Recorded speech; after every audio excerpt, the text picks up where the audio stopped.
The transformation of the hall continues. On the long walls and along the ceiling, Giorgio Vasari drafts a magnificent plan, raising the ceiling 12 arms, about 7 meters, and decorates it with scenes of celebration in Florence and the Duchy of Tuscany. The works must be carried out very quickly. They begin in 1563, and only 2 years later, the marriage of Francesco I to Giovanna of Austria will be celebrated here. All of the decoration is a visual map of Tuscany. On the ceiling, along the center, run the episodes from the history of Florence. On the left, the episodes of the war against Pisa. On the right are the episodes of the war against Siena. On every corner, we find allegories of the main towns and cities of Tuscany, in their actual geographic positioning. To the south, for example, Arezzo, Volterra, San Gimignano and the Chianti region. To the north, Fiesole, Pistoia and Prato. In the round sections are the historic districts of Florence: Santo Spirito, Santa Croce, Santa Maria Novella, San Giovanni. And in the middle, at the center of everything, Cosimo I dei Medici. Credible work speaks with images, stories, allegories, townscapes, portraits of places and people who were to found Cosimo's political role. Let us start from the middle section. The foundation of Florentia, a Roman colony under the triumvirates of Octavian, Mark Antony, and Lepidus. The union of Florence and Fiesole, after a war between the two cities, depicted as two lords embracing one another and joining together. The expansion of the city in the Middle Ages. Here, Arnolfo di Cambio shows the design for the new city walls to the nobility, while Giorgio Vasari takes some poetic liberty by including later buildings in medieval Florence, such as the Cathedral of Santa Maria del Fiore.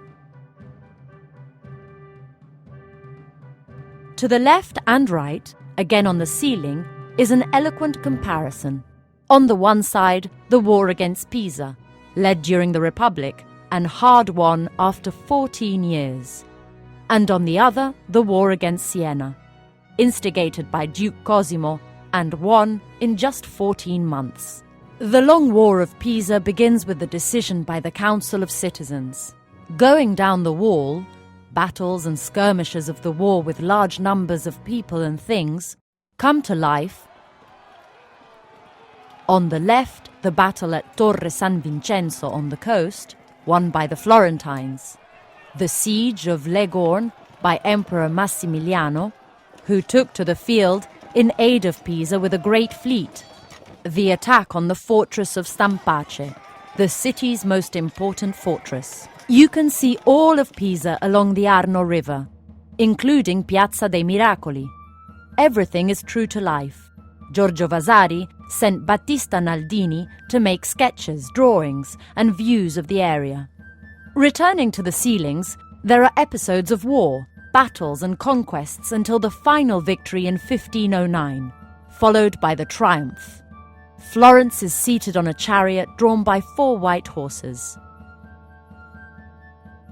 flowering and crowned with towers, the army and prisoners at its feet. On the other side is the War of Siena, rapidly won by Duke Cosimo. Unlike Pisa, it was Duke Cosimo who chose war. Cosimo is sitting in a room in the palace and studying an offensive strategy for the city. Surrounding him are his virtues: vigilance and patience, fortitude and prudence, and finally, silence, with a hand over his mouth. His advisors are not required to be represented. For those advisors who want to be around him, it is not necessary, because we were alone, but so well that I could depict silentio with another of the virtues.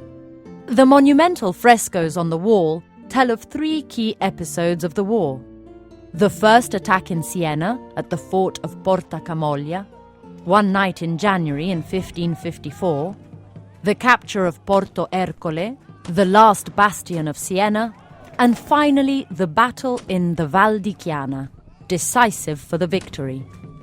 Then come the ceiling paintings of battles and skirmishes, until the conquest of the city in 1555. And as was for the triumph in the War of Pisa, here again is the return of the triumphant Florence, surrounded by the most valiant captains and welcomed by Prince Francesco with his great retinue. And then the statues.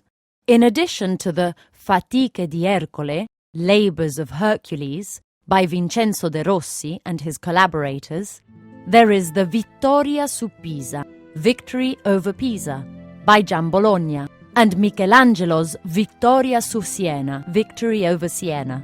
The work by Michelangelo was actually part of a complex design for the tomb of Pope Giulio II della Rovere, and was given to Duke Cosimo upon the artist's death by his nephew.